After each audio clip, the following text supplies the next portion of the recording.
죄에서 자유케 하시고 우리의 역죄의 정욕을 이길 힘을 능력이 되어주시는 우리 주님의 보혈을 찬송하며 오늘 이 하루를 시작합니다. 시험을 이기고 승리하게 하시며 정결한 마음을 얻게 하시는 주님의 보혈, 그 보혈의 능력을 의지하며 오늘 이 하루도 아버지 하나님께 첫 시간을 올려드리고 이 보혈의 능력을 의지하여 주님 오늘도 죄와 싸우고 육체의 정욕과 싸우고 세상과 싸우며 승리하는 삶을 살아내길 원합니다. 주님 함께하여 주옵시고 오늘도 이 보혈의 능력 안에서 승리하여 주께 영광 올려드릴 수 있기를 원합니다. 주님 역사하시고 성령을 우리 가운데 부어주셔서 성령의 충만함을 따라 오늘 이 하루도 우리 주님의 보혈의 능력을 의지하고 주님 승리하여 주께 영광 올려드리는 복된 하루가 되게 하여 주옵소서. 특별히 우리 아버지께 간절히 바라옵는 것은 오늘 이 하루도 살아계신 우리 하나님 경외하는 마음으로 승리하며 살아갈 수 있도록 주의 백성들을 붙잡아 주시고 인도하여 주옵소서. 이 하루를 아버지께 부탁하오니 우리와 함께 동행하여 주옵시고 임마누엘 하옵소서. 이 한날을 온전히 아버지께 부탁하옵고 우리 구주 예수님 이름으로 기도합니다. 아멘. 우리 하나님 말씀 잠언서 19장 23절 말씀을 함께 보십니다. 잠언서 19장 23절 다 같이 함께 한 목소리로 말씀 받들어 읽겠습니다. 여호와를 경외하는 것은 사람으로 생명에 이르게 하는 것이라. 경외하는 자는 족하게 지내고 재앙을 당하지 아니하느니라. 아멘. 할렐루야. 오늘도 주 안에서 복된 하루 되시기를 축복해요. 오늘 말씀 여호와를 경외하는 것에 대해서 말씀하고 있죠. 여호와를 경외하는 자들에게 어떤 은혜와 어떤 축복이 있게 될 것인가 하는 것을 지혜자가 노래하고 있습니다. 우리가 이태원의 사건을 잘 압니다마는 156명의 젊은 청소년들의 생명을 앗아가버린 참 그 사건은 비극적인 사건이고 또 우리나라 역사 속에 잊혀질 수 없는 그런 사건이 되어버리고 말았죠. 여러분, 많은 사람들은 사고를 당하지 않고 살기를 원하죠. 이런 재앙, 이런 불행한 사고 없기를 바라죠. 하지만 인간의 힘으로는 어쩔 수 없는 게 우리의 연약함 때문이고 우리의 부족함 때문에 이런 일들은 수도 없이 일어나죠. 대구 지하철 참사 같은 경우도 참 기가 막힌 일들이 우리의 삶 속에서는 종종 일어나곤 합니다. 재앙을 당하지 않고 살아갈 수 있는 지혜로운 방법은 무엇일까? 오늘 본문은 우리에게 그 방법을 가르쳐주고 소개하고 있습니다. 여호와를 경외하는 것은 잘 들리나요, 여러분?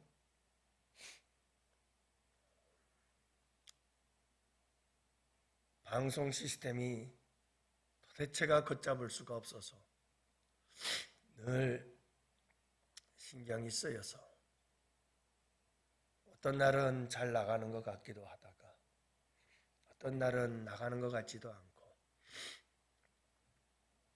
또 이 사람은 소리가 시끄럽다고 얘기를 하고 어떤 사람은 소리가 작다고 얘기를 하고 도대체 이걸 어떻게 해야 될지 몰라서 참 답답한 상황이 많이 발생을 하네요. 여러분, 오늘 말씀에 보면 여호와를 경외하는 것은 사람으로 생명에 이르게 한다고 말씀하면서 여호와를 경외하라, 이렇게 말씀하거든요. 잠언서의 주제는 그 중에 핵심 중에 하나가 여호와를 경외하는 거예요. 여러분, 여호와를 경외하는 것이 지식의 근본이고 미련한 자는 지혜와 훈계를 멸시한다 하는 게 잠언서의 대표적인 요절 말씀이죠. 그러니까 여러분, 여호와를 경외하는 것이 가장 중요한 지혜와 지식의 근본이 되는 거예요. 우리의 인생에, 우리의 삶에, 우리의 신앙에 가장 중요한 것이 뭔가 하면 여호와를 경외하는 것이죠. 왜냐하면 하나님께서 우리를 지으신 이셔요. 창조주이시기 때문에 우리의 근본이 되십니다. 그분은 천하 만물을 다 지으신 분이시잖아요. 그래서 그분은 온 우주 만물 천하 만물의 근본이셔요. 그런데 그 근본을 모르면 우리는 아무것도 모르는 것이 되어버리죠. 하나님은 만물의 주인이 되셔요. 우리의 주인이거든요. 그런데 우리의 주인이 누군지를 모르면 우리는 아무것도 모르는 거예요. 여호와를 경외하는 이유가 거기에 있죠. 하나님을 경외해야 하는 이유는 하나님은 온 천하 만물 안에 충만하기 때문에 그래요. 하나님은 온 세상에 충만하신 분이에요. 온 땅 위에 충만하신 분이에요. 하나님은 만물을 다스리고 섭리하시고 이끌어 가시는 분이, 그래서 온 우주 만물의 주관자가 하나님이셔요. 그렇기 때문에 그분을 경외해야 될 이유가 충만한 것이죠. 충분해요. 여러분, 여호와를 경외한다는 것은 무엇일까요? 여호와를 경외한다는 것은 너무 하나님이 크시고 너무 하나님이 높으시고 하나님께서 너무나 존귀하시고 그 힘과 능력과 권세가 너무 크시고 하나님께서 너무나 거룩하고 순결하셔서 그분에 대한 존경심에서 우러나오는 두려움이라고 이야기를 해요. 근데 너무나 추상적이에요. 그래서 하나님을 경외하는 자 한 사람을 소개하면 하나님을 경외하는 것이 무엇인지 조금은 더 구체적이 될 수가 있어요. 욥의 경우입니다. 욥은 하나님을 경외하는 자였어요. 그래서 1장 9절부터 11절 말씀에 보면 사탄이 여호와께 대답하여 이르되 욥이 어찌 까닭없이 여호와를 경외하리이까. 자, 욥이 하나님을 경외하는 것을 사탄 마귀도 알고 있었어요. 주께서 그와 그의 집과 그의 모든 소유물을 울타리로 두르심 때문이 아니니까. 주께서 그의 손으로 하는 바를 복되게 하사 그의 소유물이 땅에 넘치게 하셨음이니이다. 이제 주의 손을 펴서 그의 모든 소유물을 치소서. 그리하면 틀림없이 주를 향하여 욕하지 않겠나이까? 라고 말합니다. 또 1장 1절에서는 우스 땅의 욥이라 불리는 사람이 있었는데 그 사람은 온전하고 정직하여 하나님을 경외하며 악에서 떠난 자라. 여러분, 하나님을 경외한다는 것이 욥을 통해서 볼 때에 온전하고 정직하여 악에서 떠나는 것, 그것이 여호와를 경외하는 거예요. 여호와를 경외하는 자의 특징이 여기에 있어요. 그런데 읽었듯이 여호와를 경외하는 자의 또 하나의 특징이 있는데 그것은 사탄 마귀가 말하기를 욥이 하나님을 경외하잖아요. 근데 왜 경외하는 줄 아세요?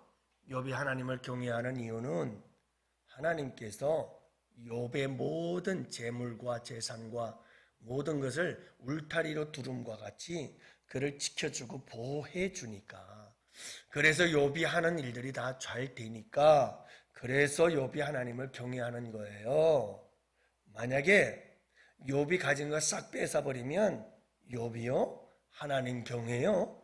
아이고, 하나님 말도 마세요.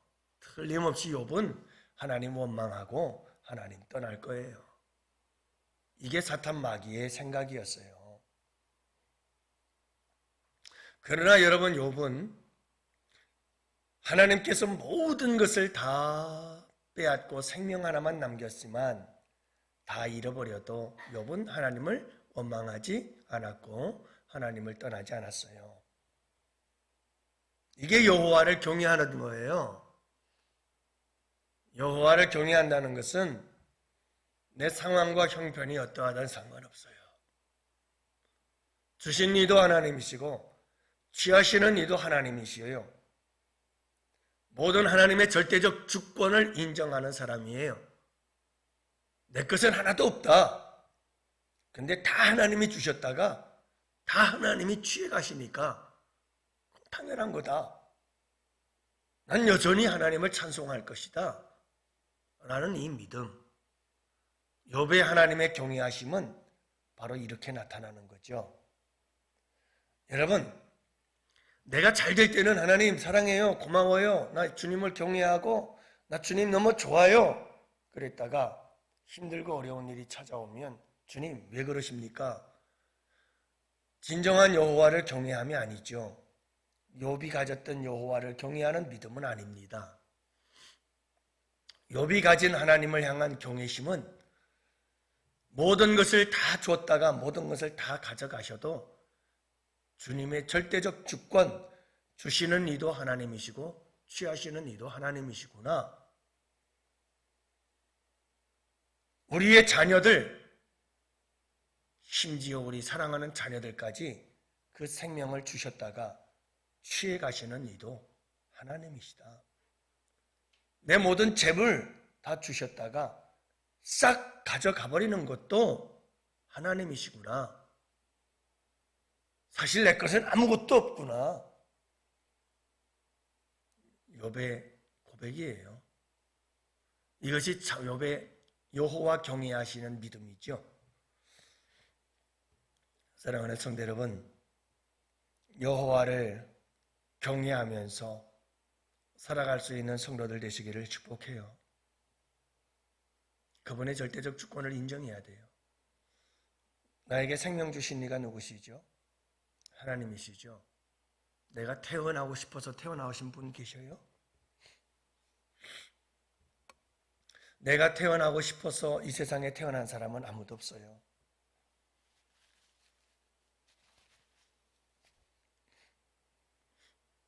여러분, 하나님이 이 세상에 보내셔서 태어났거든요. 내 생명은 하나님이 주신 거예요. 그래서 이 생명 가지고 살다가 주님이 부르시면 언제든 가요. 어떻게 하겠어요? 나 안 죽겠다고 버텨서 안 죽고 영원히 산 사람이 있어요? 아무도 없어요. 주님이 부르시면 내 생명 그분에게 드려야 돼요. 사랑하는 양원의 성도 여러분, 늘 여호와를 경외하면서 살아가시기를 축복합니다. 욥과 같이 정직하고 악에서 떠난 자가 되어 여호와를 경외하고 내게 무엇을 주든지 아니 주시든지 주신 것을 빼앗아 가실지라도 그 모든 것은 다 주님의 것을 주님이 주셨다가 주님이 가져가시는 것이다. 이런 믿음과 고백을 가지고 살아가는 삶의 자세가 여호와를 경외하는 믿음이다 라고 말씀하고 계시는 거죠. 그러면 세 가지의 하나님의 놀라우신 은혜와 축복이 우리에게 임한다 라고 오늘 본문은 말씀하셔요. 첫 번째가 뭐냐면 생명에 이르리라. 진정한 구원에 이르게 된다. 여러분, 영원한 생명에 이르게 되어지고 구원에 이르는 길,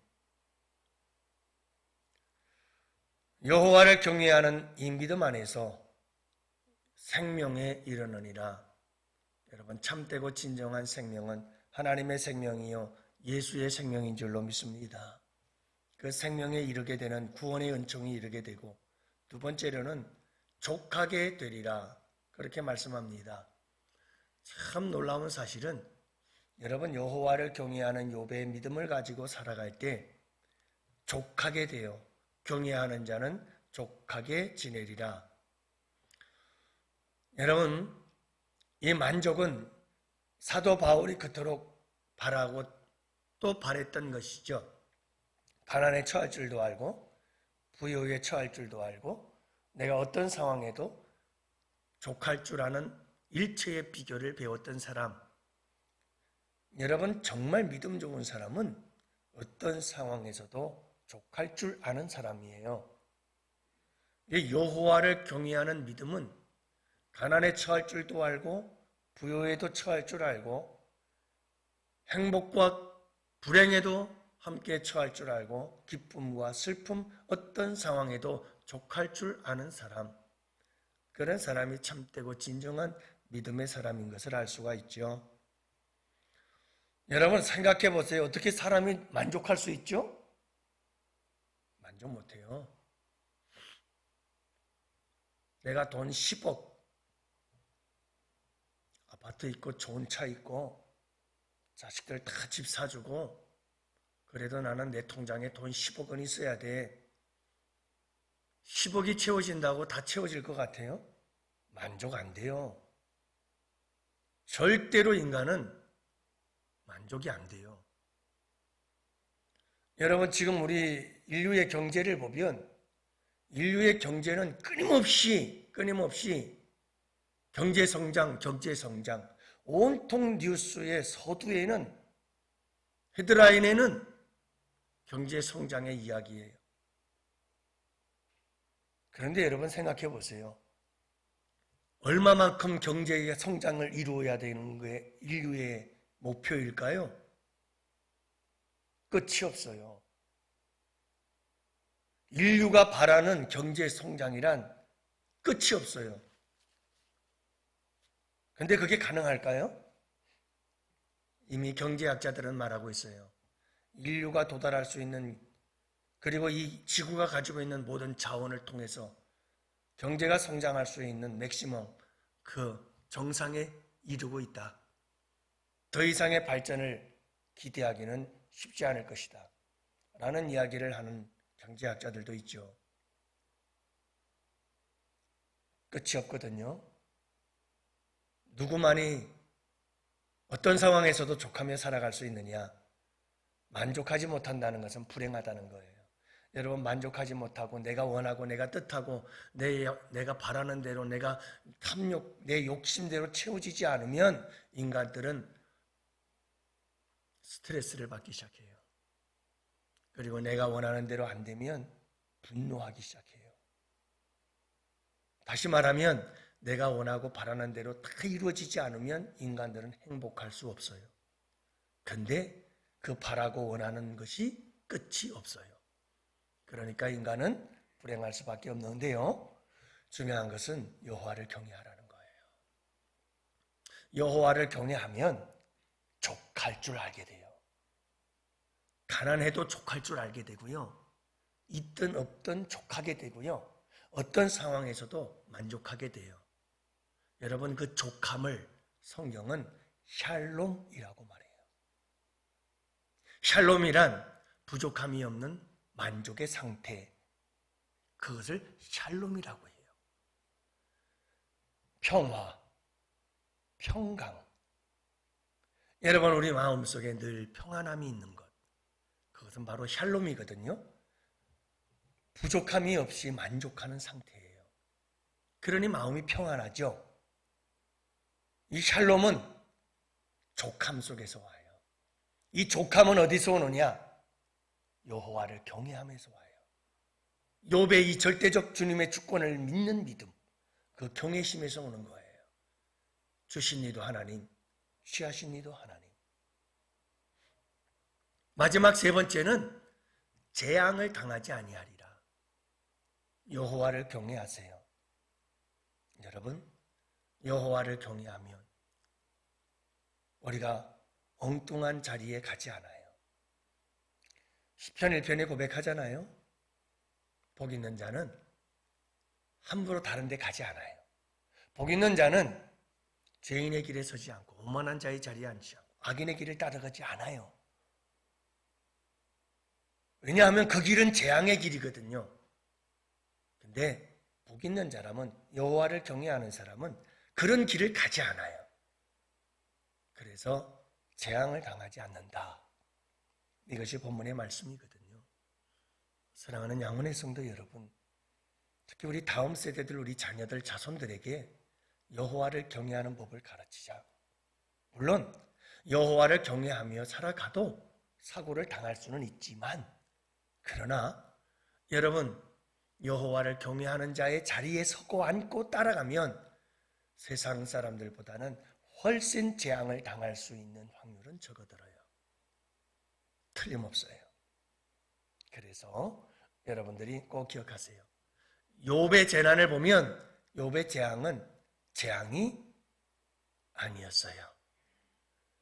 욥의 재앙은 우리의 눈으로 볼 땐 재앙이지만 하나님의 허락하심 안에서 이루어지는 고난과 이런 환난들은 오히려 갑절의 축복이 되는 줄을 믿으시기 바라요.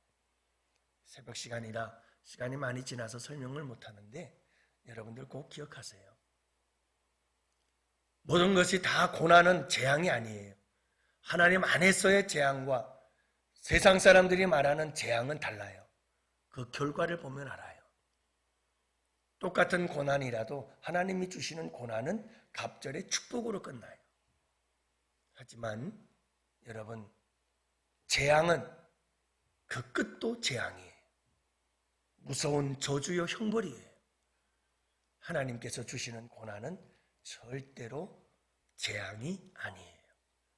욥에게 하나님께서 고난을 주셨지만 그 고난은 갑절의 축복이 되죠. 간절히 바라기는 여러분 오늘도 꼭 기억하세요. 여호와를 경외하세요. 그분을 사랑하고 그분의 크고 그분의 위대하시고 그분의 권능이, 그분의 능력이 얼마나 무한하시고 그분의 영광이 얼마나 높으시고 그분이 얼마나 거룩하신 분이신지 그분에 대한 경외하는 마음을 갖고 두렵고 떨림으로 주님을 잘 섬기십시오. 그리하면 생명을 얻게 될 것이고, 그리하면 여러분 우리가 재앙을 당하지 않을 것이며, 여러분 그리하면 우리가 족한 삶을, 샬롬, 평강의 삶을 살아갈 줄로 믿습니다. 이 복된 은혜와 축복의 주인공들이 되시기를 주님의 이름으로 축복합니다. 우리 다 같이 함께 두 손 들고 주여 삼창 부르짖으며 기도합시다. 주여